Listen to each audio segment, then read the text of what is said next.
If you've never heard your mother say, "You're not my child anymore," in front of 200 people, I hope you never do. Because you don't feel it right away. It doesn't hit like a slap. It doesn't knock the wind out of you. It arrives quietly, almost politely. It didn't feel real. My ears heard it, but my body didn't catch up. There was a delay. Like my system needed time to decide whether this was actually happening or whether it was some strange misunderstanding that would correct itself in a few seconds. I remember thinking very briefly that maybe she hadn't meant it the way it sounded, that maybe there was another sentence coming, an explanation, a softening. Nothing came. I was gripping my bouquet so hard the wire stems cut into my palms. I didn't even notice the blood on my dress until later, when someone asked if I was okay and I looked down and realized my hands were shaking hard enough to hurt me. My father's face, though, not angry, not sad, just decided. And that was almost worse than anger. Anger would have meant there was still something alive there, something reactive, something that could still shift. This wasn't heat. This was final.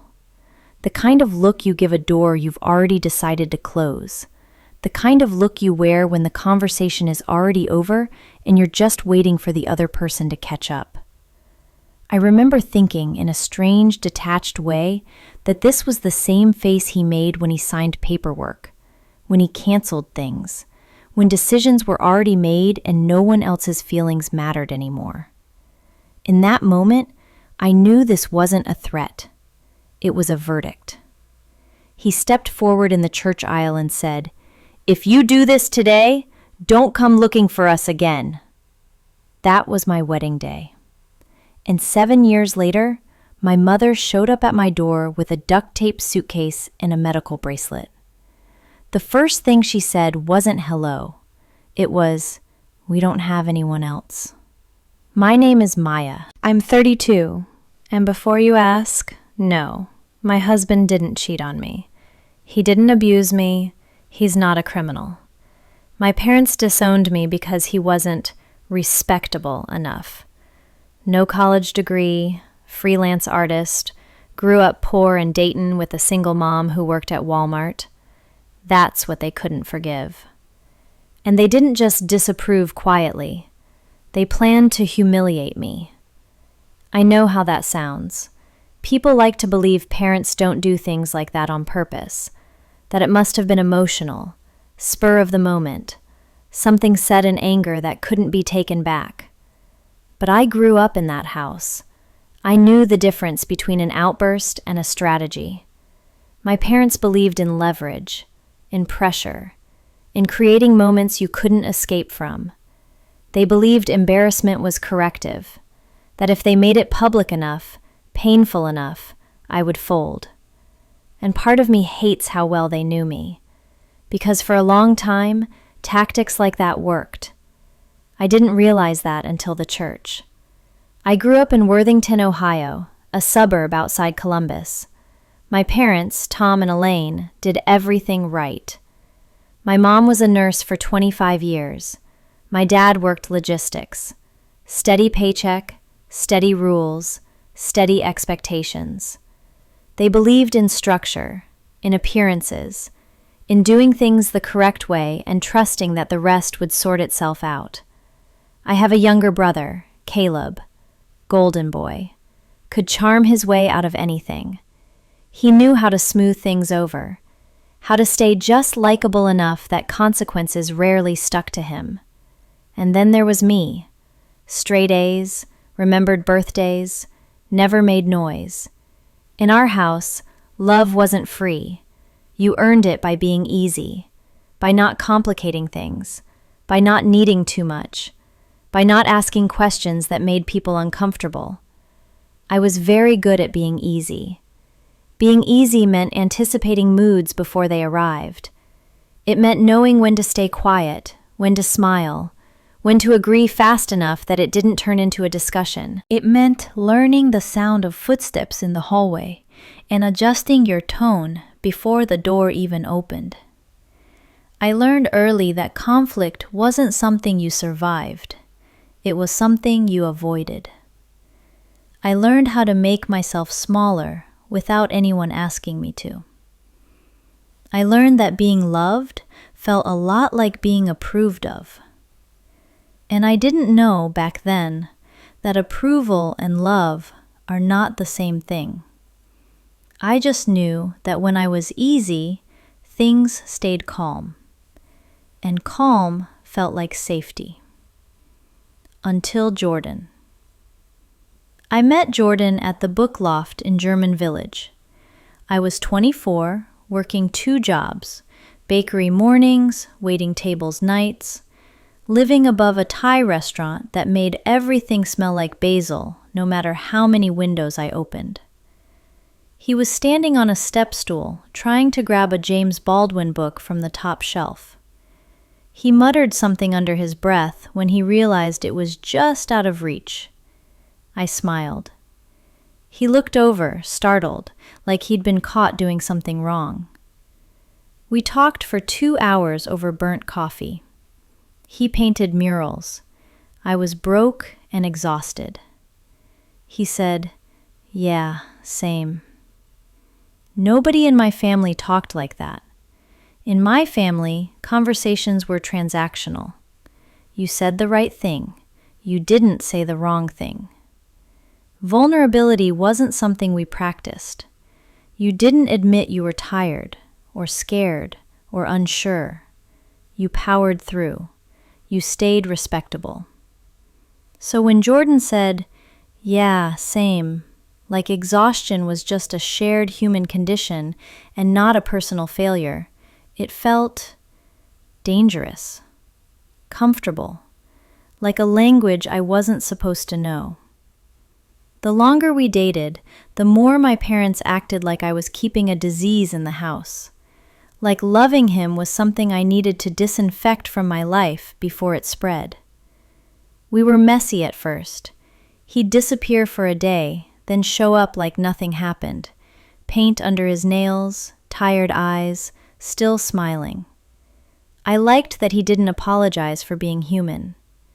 The first time he saw my apartment, he looked around at the color-coded shelves and perfectly aligned shoes and said, "It feels safe."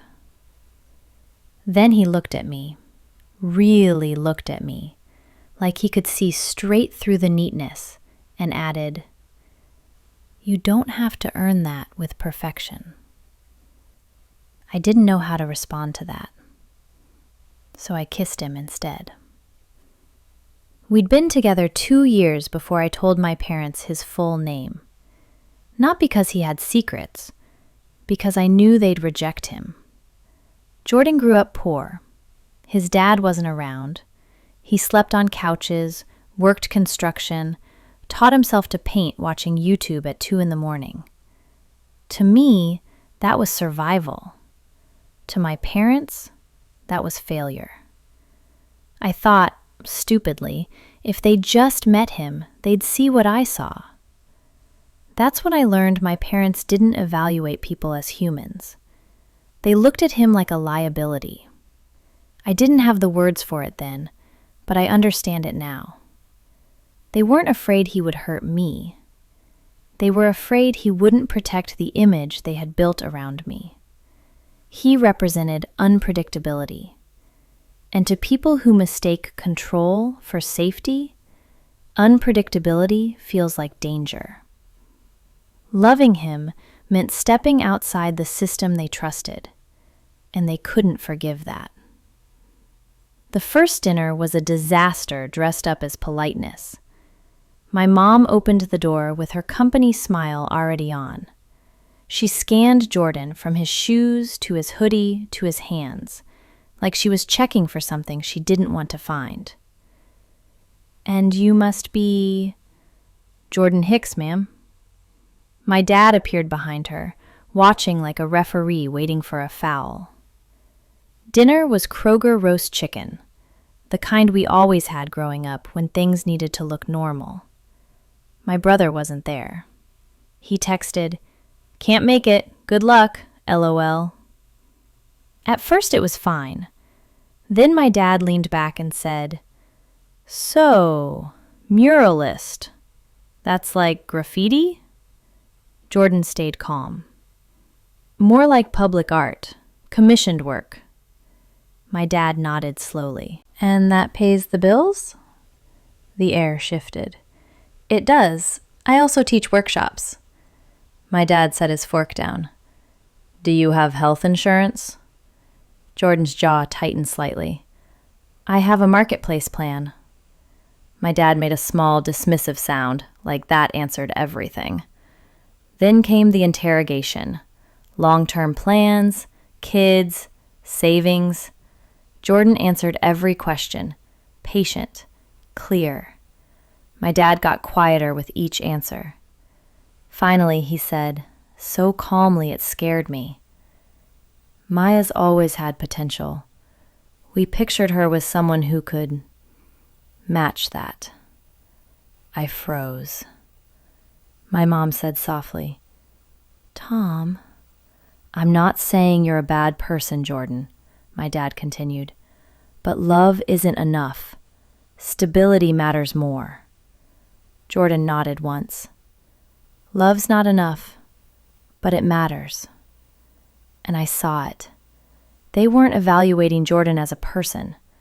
They were measuring him against their plan for me. In the car afterward, Jordan was quiet. "I'm sorry," I said. He shook his head.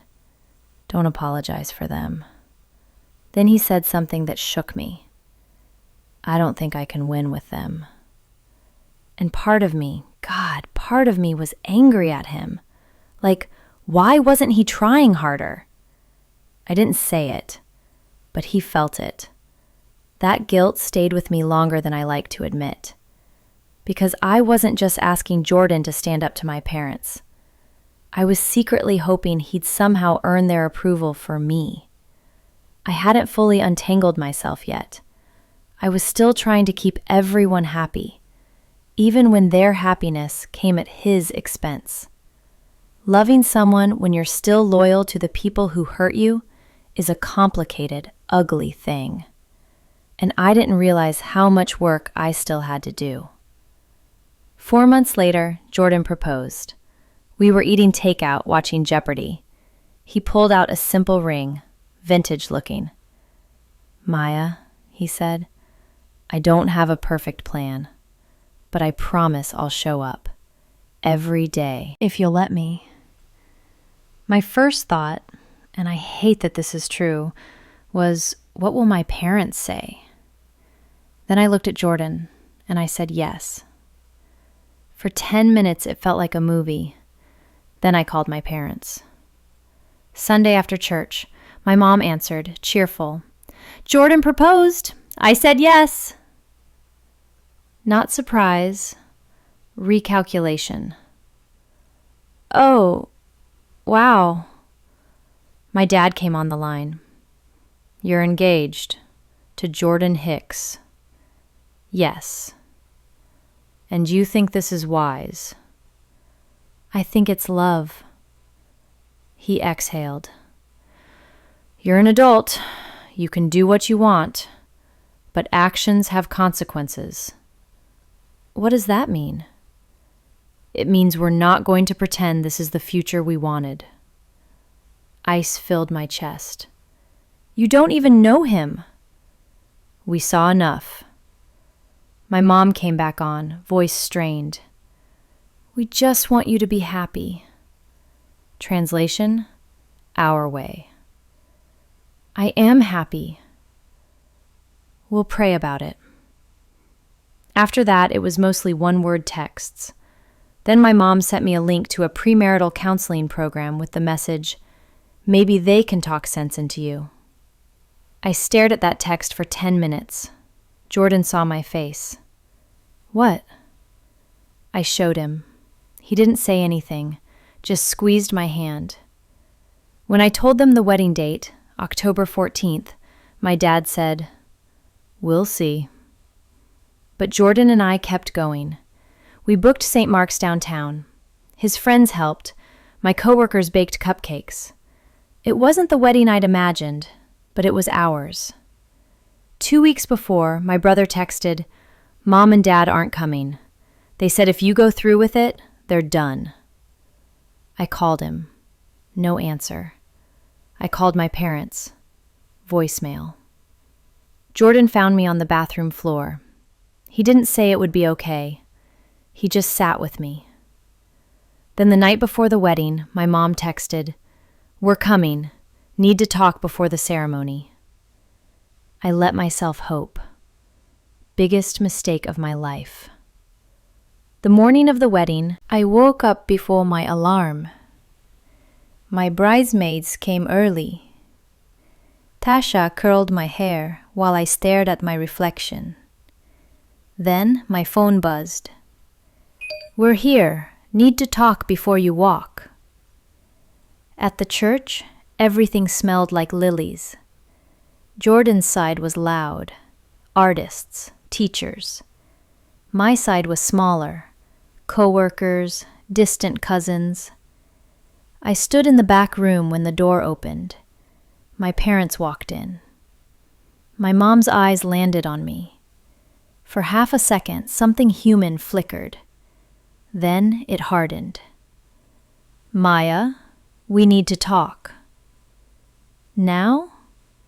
"Yes, now. This is your last chance," my dad said. He wasn't improvising. He sounded like he'd practiced it in the car. "If you walk down that aisle, don't come looking for us again." My heart slammed.